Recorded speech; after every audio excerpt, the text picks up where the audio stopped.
नमस्ते, सलाम, सत श्री अकाल, आदाब दोस्तों। मेरा नाम गगन है। आज हम एक्सप्लेन करने जा रहे हैं दोस्तों इंडिया की बहुत ही अंडररेटेड मूवी तुम्बाड़। अगर आपने मूवी देख रखी है तो आपको एक्सप्लेनेशन सुन के और भी ज्यादा मजा आएगा। अगर आपने नहीं देखी है तो आपके लिए बहुत ही ज्यादा थ्रिलर मोमेंट होगा ये। दोस्तों ये 3 पीढ़ियों तक चलने वाली ये कहानी हिस्टोरिकल, पीरियड, फैंटेसी, हॉरर जैसे कई जॉनर्स का मिश्रण है, जो कि श्रीपद नारायण पेंडसे की मराठी उपन्यास तुम्बड़चे खोत पर आधारित है। एक्सप्लेनेशन शुरू करने से पहले आपको ये बता दूं कि क्या आपको मालूम है हमारे इंडिया में अच्छी मूवीज ज्यादा क्यों नहीं बनती हैं? क्योंकि अच्छी मूवीज को थिएटर में देखने कोई नहीं चाहता है दोस्तों, और हम बेवकूफ रेग्रेसिव मूवीज को बहुत ज्यादा प्रमोट करते हैं। जब आप इस मूवी की कहानी सुनेंगे ना तो आपको पता चलेगा कि कितनी अंडररेटेड मूवी है और क्यों आपको ऐसी मूवीज देखनी चाहिए। तो शुरू करने से पहले अपने श्रवण यंत्रों को सिर्फ मेरे मुखार बिंदु की ओर केंद्रित करें। आइए शुरू करते हैं। कहानी की शुरुआत में हमें एक देवी जो अपने भ्रूण को अपने हाथ में लेकर पद्मासन की मुद्रा में बैठी उनको दिखाया जाता है, जो कि अनाज और धन दौलत का प्रतीक है। इनके एक हाथ से स्वर्ण मुद्राएं मटके में गिर रही हैं और दूसरे से गेहूं की कुछ बालियां, यानी कि वो अनाज है। यानी कि यही देवी वो हैं जो दौलत को पैदा करती हैं और सब में बांटती हैं। ऐसा माना जाता है कि दोस्तों जब ये दुनिया नहीं बनी थी तो ये देवी ने बहुत सारे बच्चों को जन्म दिया, यानी कि पैदा किया। यानी कि यहाँ पर जो पहला बेटा था हस्तर, जिससे वो बहुत ज्यादा प्रेम करती थी, लेकिन वो इनकी सारी दौलत और अनाज को खुद लेना चाहता था, क्योंकि हस्तर उनका जो बेटा था वो थोड़ा लालची था। उसने अपनी माँ से सारा सोना तो ले लिया, जब वो लेकिन अनाज को लेने आया तो उसके बाकी बहन भाइयों ने उसका विरोध किया और उन लोगों ने अनाज को बचा लिया और देवी ने भी ऐसा होने से उसे रोक दिया। यहाँ पर उसके बहन भाई उसे मारने ही वाले थे, लेकिन जब हमें मूवी के शुरुआत में दिखाए जाने वाली जो देवी की मूर्ति है, उसने चूंकि माँ की ममता होती है तो उसने अपने बेटे को मरने नहीं दिया, उसने उन्हें बचा लिया। पर अब उसके लालच की उसको ये सजा मिली कि कोई भी अब उसकी पूजा नहीं करेगा। सदियों बीत जाते हैं, वो अपने बेटे को अपने अंदर छुपा के रखती है। इस जगह का नाम दोस्तों तुम्बाड़ है, जहाँ पर उस मूर्ति यानी कि देवी ने अपने बेटे हस्तर को वहां पर रखा हुआ था अपने साथ में। तभी वहां पर वो लोग उस जगह को एक मंदिर बना देते हैं और वो हस्तर की पूजा करने लगते हैं। जिसकी पूजा करने से मना किया गया था उसकी पूजा करने लगते हैं। बताऊंगा क्यों। सब लोग उसकी पूजा तो करने लग गए। ये देखकर बाकी देवताओं को गुस्सा आ जाता है। इस वजह से जिस जगह पर हस्तर का मंदिर बनाया गया था वहां पर बाकी देवताओं ने उस गांव को शाप दे दिया। इस वजह से उस गांव में हमेशा बारिश होती रहती थी, कभी भी नहीं रुकती थी। काफी वक्त गुजर जाने के बाद भी हमें इस गांव तुम्बाड़ में एक औरत को दिखाया जाता है। वो औरत एक सरकार के बाड़े में आती है और यहाँ पर एक ही पंडित जीवित था जिसका नाम सरकार था, इसीलिए इस जगह को सरकार का बाड़ा कहा जाता था। यहाँ पर आकर वो सरकार से एक सोने का सिक्का मांगती है, लेकिन सरकार उसको जवाब देता है कि सिक्का ऐसे नहीं मिलता, इसके लिए कुछ ना कुछ करना पड़ता है। इसके बाद सीन उस औरत के घर का शिफ्ट हो जाता है, जहाँ उसके दोनों बच्चे खाना पका रहे हैं। बड़े बेटे का नाम विनायक राव है और छोटे बेटे का नाम सदाशिव राव है।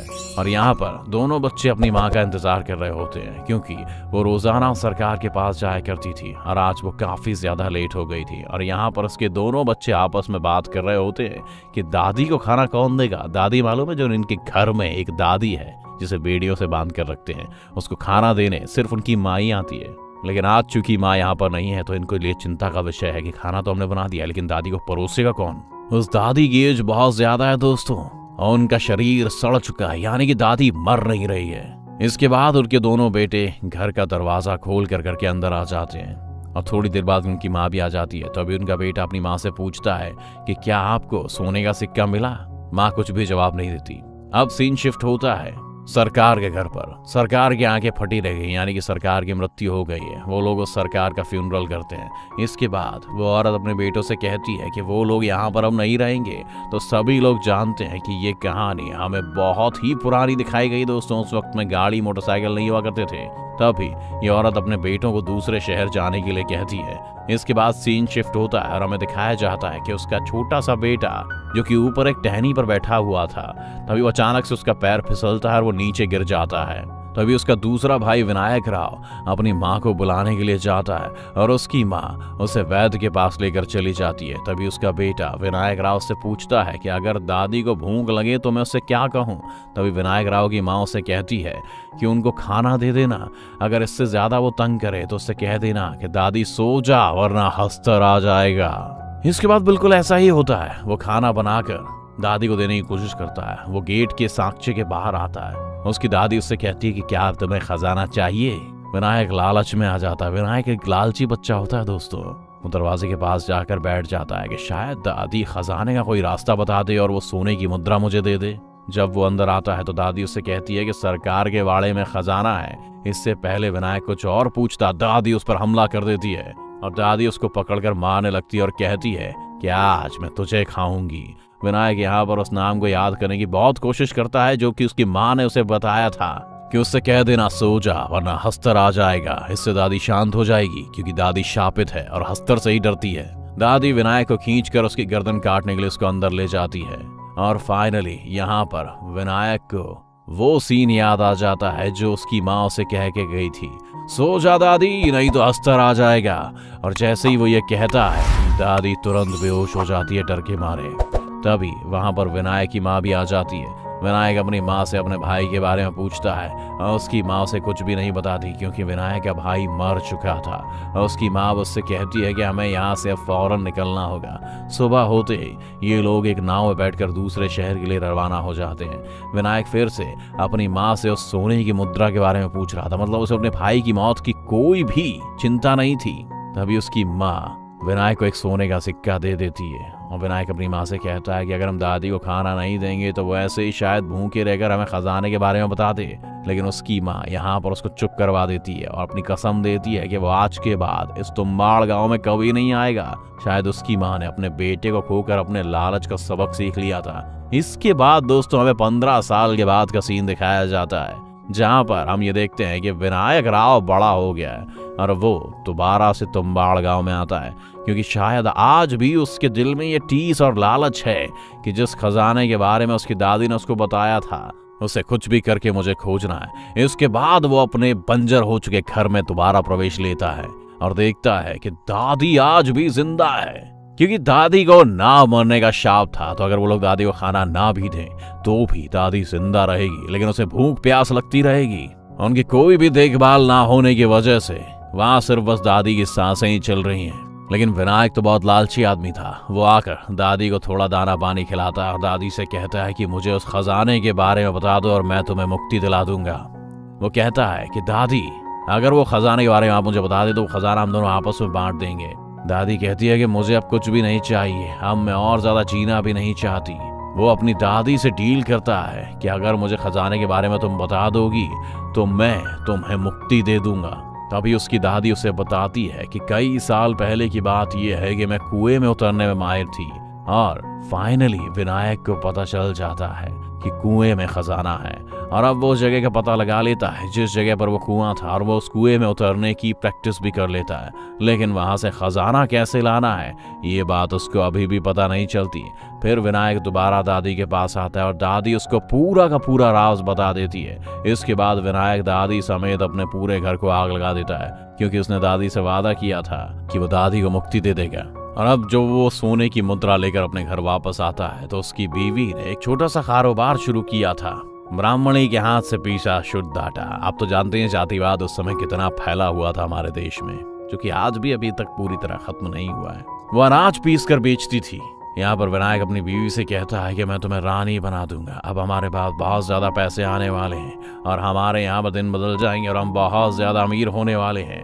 अब फिर विनायक अगले दिन अपनी हालत ठीक करके उस पंडित के पास आता है जिससे उसने बहुत सारा कर्जा लिया हुआ था। वो उसको सोने की मुद्रा दिखाता है और उससे पूछता है कि ये कितने पैसे की है। और यहाँ पर विनायक अपना कर्ज वापस कर देता है जो उसने पंडित से लिया था। और अब विनायक इसी तरह कुछ दिन बाद तुम्बाड़ गांव जाता है और वहां से कुछ सोने के सिक्के लेकर आ जाता है। इनको शहर में आकर बेच देता था। इसी तरह वो दिन ब दिन बहुत ज्यादा अमीर होता जा रहा था और इसी तरह विनायक का घर भी बिल्कुल बदल गया था और उसकी हालत भी बहुत ही सुधर गई थी। अब उस पंडित के दिल में भी लालच आ गया था जिसके पास से विनायक ने कुछ पैसे लिए थे। और अब वो पंडित विनायक के पास जाता है और उससे कहता है कि वो उसे अपने काम में हिस्सेदार बनाना चाहता था। दरअसल पंडित को ये समझ में नहीं आ रहा था कि अचानक से इसके पास इतनी सोने की मुद्राएं कहां से आ गई है। वो इस बात का पता लगाना चाहता था। लेकिन विनायक उस पंडित से कह देता है कि मैं तुम्हारे साथ कोई भी व्यापार करने के लिए तैयार नहीं हूँ। उस पंडित को उस पर शक हो जाता है, इसलिए वो उसका पीछा करने लगता है। फिर वो पंडित 2 दिन के लिए एक औरत को पैसे देता है कि वो विनायक के साथ रहे, तभी वो तुम्बाड़ गांव जाकर उस खजाने का पता करेगा। लेकिन वो लड़की और ज्यादा पैसों के लालच में विनायक को सब कुछ बता देती है। इसके बाद हमें तुम्बाड़ का दृश्य दिखाया जाता है, जहां पर हम पंडित को देखते हैं जो अब तुम्बाड़ गांव में पहुंच गया था। इसके पीछे विनायक भी आ जाता है, जिसकी नजर सिर्फ पंडित पर थी। पंडित चाहता था कि वो उसका पीछा करे, लेकिन विनायक उसका पीछा कर रहा है। लेकिन विनायक जानबूझकर उस पंडित को सब कुछ दिखाता है कि वो किस वक्त क्या करता है। और वो पंडित देखता है कि विनायक एक कुएं में उतरता है और उसके कुछ देर बाद वहां से बहुत सारे सोने के सिक्के लेकर वहां का आ जाता है। और अब वो पंडित भी ऐसा ही करता है। इसके बाद पंडित कुएं में उतरकर काफी आगे जाता है, क्योंकि रास्ता बहुत ही ज्यादा संकरा था और इस कुएं की दीवारें लाल रंग की थीं। यहाँ पर साफ महसूस हो रहा था कि कोई सांस ले रहा है। और यहाँ पर पंडित एक छोटे से संदूक को देखता है। जब वो खोल कर देखता है तो उसमें एक छोटी सी आटे की गुड़िया निकलती है। और जब वो उस गुड़िया को पकड़ता है तो तभी हस्तर को अनाज की खुशबू आ जाती है। अब वो हस्तर उस गुड़िया के साथ पंडित को भी खा जाता है। इसके थोड़ी देर बाद ही वहां पर विनायक भी आ जाता है और वो देखता है कि पंडित का भी वही हाल था जो उसकी दादी का हुआ था। लेकिन पंडित ने कभी शायद विनायक की मदद की थी, इसलिए वो उसकी मदद करना चाहता था और उसको उसकी जान से आजाद कर देता है, क्योंकि शायद वो बहुत ज्यादा दर्द में था। इसीलिए यहाँ पर एक वरदान था, क्योंकि इंसान कभी भी हमेशा जिंदा नहीं रह सकता। लेकिन हस्तर का यह खर्च था कि कोई भी जब उसकी जगह पर आएगा या वो जब उसको काट लेगा तो वो इंसान हमेशा अगले जिंदा हो जाएगा। लेकिन हमेशा जिंदा रहने के साथ ही उस इंसान का शरीर पूरी तरह से खराब हो जाएगा, जैसे कि हमें शुरुआत में दादी के शरीर को दिखाया गया था, या फिर अब इस पंडित के शरीर को दिखाया गया है। इसके साथ ही आगे कहानी शिफ्ट होती है कुछ साल बाद। दोस्तों, अगर आपको कॉन्सेप्ट अभी समझ में नहीं आया तो मैं आपको बता दूं कि हस्तर को अनाज चुराने के जुर्म में शाप मिला था, इसीलिए हस्तर को हमेशा भूख लगती रहती थी। और जब भी आटे की गुड़िया लेकर दामोदर नीचे जाता था तो हस्तर उसे खाने में बिजी हो जाता था। अब चूंकि हस्तर के पास अनाज नहीं था लेकिन सोने की मुद्राएं थीं, तो उसकी पेटी में से दामोदर राव सोने की मुद्राएं निकाल लिया करता था। और जब तक हस्तर आटे की गुड़िया खाने में व्यस्त था, उतना ही टाइम था कि वो सोने की मुद्राएं इकट्ठा करके वापस भाग आ सके। ये चार उसने उस पंडित को नहीं बताई थी। खैर, आगे बढ़ते हैं। हम यहाँ पर देखते हैं कि विनायक का एक बड़ा बेटा भी है जिसका एक पांव खराब था। और अब विनायक अपने ही घर में एक छोटा सा कुएं में उतरने का लेआउट बना के देखता है, जहां पर उसका बेटा कुएं में रोजाना नीचे उतरने की प्रैक्टिस करता है और रोजाना इस बात को नोट करता है कि उसके ने काम कितने सेकंड में किया है। यानी कि कुएं में उतरो, आटे की गुड़िया डालो और जल्दी से जितने सारे सिक्के तुम बीन सकते हो वहां से बीनो और तुरंत रस्सी पर चढ़कर वापस आ जाओ। रोज उसका बेटा धीरे धीरे टाइम ड्यूरेशन कम कर रहा था। अब चूंकि अंग्रेजों के दौर का जमाना था, इसीलिए अंग्रेजों ने इस गांव को टेक ओवर करने का फैसला ले लिया था। और जब ये बात विनायक को पता चलती है तो वह बहुत ज्यादा परेशान हो जाता है कि अब वो कैसे वहां पर जाकर सोने के सिक्कों को लेके आ पाएगा, क्योंकि विनायक अब बूढ़ा होता जा रहा था। इसीलिए अब वो अपने बेटे को इस काम की ट्रेनिंग देना शुरू कर देता है। और विनायक अपने बेटे को लेकर तुम्बाड़ गांव आ जाता है और उसको यहाँ पर लाकर आटे की गुड़िया बनाना भी सिखाता है और कहता है कि तुम आटे की गुड़िया में थोड़े से पत्थर भी डाल देना, क्योंकि हस्तर खाते हुए काफी टाइम लगाएगा इससे और चोरी करने में भी हमें वक्त मिल जाएगा। अब विनायक और उसका बेटा जब कुएं के अंदर जाते हैं तो विनायक का बेटा अपने पास गलती से एक आटे की गुड़िया को और एक्स्ट्रा रख लेता है, जिसे देखकर हस्तर वहां पर फौरन आ जाता है। इसके बाद विनायक और उसका बेटा ऊपर आ जाते हैं और विनायक अपने बेटे को डांटता है, लेकिन विनायक के बेटे ने वहां से बहुत सारे गोल्ड के कॉइन्स को उठा लिया था। लेकिन विनायक कहता है कि हम हस्तर को एक ही गुड़िया देते हैं, अगर हम हस्तर को एक ही साथ बहुत सारी आटे की गुड़िया देते तो वो उनके खाने में बिजी हो जाएगा और हम बहुत सारा सोना वहां से ला सकते हैं। और विनायक को ये बात जज जाती है कि ये बात मेरे दिमाग में क्यों नहीं है, मेरा बेटा तो और भी 10 नंबर ही है। अगले दिन विनायक और उसका बेटा अपना प्लान आगे बढ़ाते हैं। इसके बाद विनायक और उसका बेटा बहुत ज्यादा आटा लेकर तुम्बाड़ गांव की तरफ चले जाते हैं और वो दोनों उस कुएं के बाहर बैठकर बहुत सारी गुड़ियां बना देते हैं। और अब वो जैसे ही कुएं में उतरते हैं उस अंदर जाने वाली जगह के इर्द गिर्द आटे का घेरा बना देते हैं, जिसकी वजह से हस्तर उनके करीब नहीं आ पाएगा और वो बहुत सारी गुड़ियाओं को वहां पर फेंक देते हैं। वो जैसे ही उन गुड़ियाओं को फेंकते हैं तो जितनी ज्यादा गुड़ियां होती हैं वहां पर उतने ही ज्यादा हस्तर आ जाते हैं। ये बात इन लोगों को नहीं पता थी। लेकिन जो उन लोगों ने आटे का दायरा बनाया था उसके पास हस्तर नहीं आ सकते थे, क्योंकि उसका कारण ये था कि हस्तर ने अपनी माँ से सारी दौलत ले ली थी। लेकिन जब वो अनाज लेने लगा था तो उसके भाइयों ने उस पर हमला कर दिया था और उसके ऊपर इस बात का शाप था कि वो अनाज को अपने हाथों से नहीं ले सकता। तो यहाँ पर अनाज हस्तर को इंसान खुद दे रहे थे, तो इतने साल के बाद उस अनाज को क्यों ना खाता, इसीलिए वो उस दायरे को पार नहीं कर सकता था। अब काफी रात हो चुकी थी। विनायक और उसका बेटा उसी दायरे में बैठे थे। वो इस बात का इंतजार कर रहे थे कि जैसे ही गुड़िया खत्म हो हस्तर की तादाद भी खत्म हो जाएगी। लेकिन उनके पास एक और बड़ी गुड़िया थी। अब विनायक उस बड़ी गुड़िया से छोटी छोटी गुड़िया बनाकर अपने शरीर पर बांध लेता है, क्योंकि यहाँ पर दोनों में से एक का बलिदान करना बहुत ज्यादा जरूरी था। तो विनायक इसीलिए अपने आप को बलिदान कर देता है और अपने बेटे को बचा लेता है। अब वो खुद ब खुद उस कुएं से बाहर आ गया था। तो जैसे ही हस्तर विनायक के पीछे जाते हैं और इस घेरे से छूकर सारे हस्तर मर जाते हैं, और फिर एक ऐसा मोमेंट आता है जहां पर सभी हस्तर मर गए थे और अब विनायक का बेटा भी कुएं से बाहर आ जाता है। फिर जब वो कुएं से आकर अपने पिता को देखता है तो विनायक की भी वही हालत हो चुकी थी जो कि उसकी दादी और उस पंडित की हुई थी। यहाँ पर वो अपने बेटे को सोने की मुद्राओं की एक थैली देता है। विनायक अपने बेटे से कहता है कि तुम्हें यही सब चाहिए था, लेकिन तभी विनायक के बेटे को उसकी कही हुई बात याद आती है कि हमें ऐसी जिंदगी का क्या फायदा, हम हस्तर के उस दान से जिंदा तो हो जाएंगे जो बहुत ही ज्यादा दुख और तकलीफ में हो। और यही सब सोचकर वो अपने पिता के शरीर में आग लगा देता है। इस मूवी से हमें ये सीख मिलती है कि लालच एक बहुत ही बुरी बला है। तुम्बाड़ में लालच और प्रेत आत्मा की अजब कहानी दिखाई गई दोस्तों। विनायक अपने लालच के लिए हस्तर का शोषण करता नजर आता है। फिल्म की यही बात उसे बाकी फिल्मों से अलग करती है दोस्तों, और ये बहुत ही यूनिक फिल्म है। अगर आपको मेरी आवाज में ये फिल्म पसंद आई हो दोस्तों तो हमारे वीडियो को जरूर लाइक कर दें, नहीं तो इसे डिसलाइक कर दें और कोई ना कोई रिएक्शन जरूर दें। और अगर आप मेरी आवाज में और भी वीडियोस देखना चाहते हैं तो हमारे चैनल को जरूर सब्सक्राइब करें। धन्यवाद।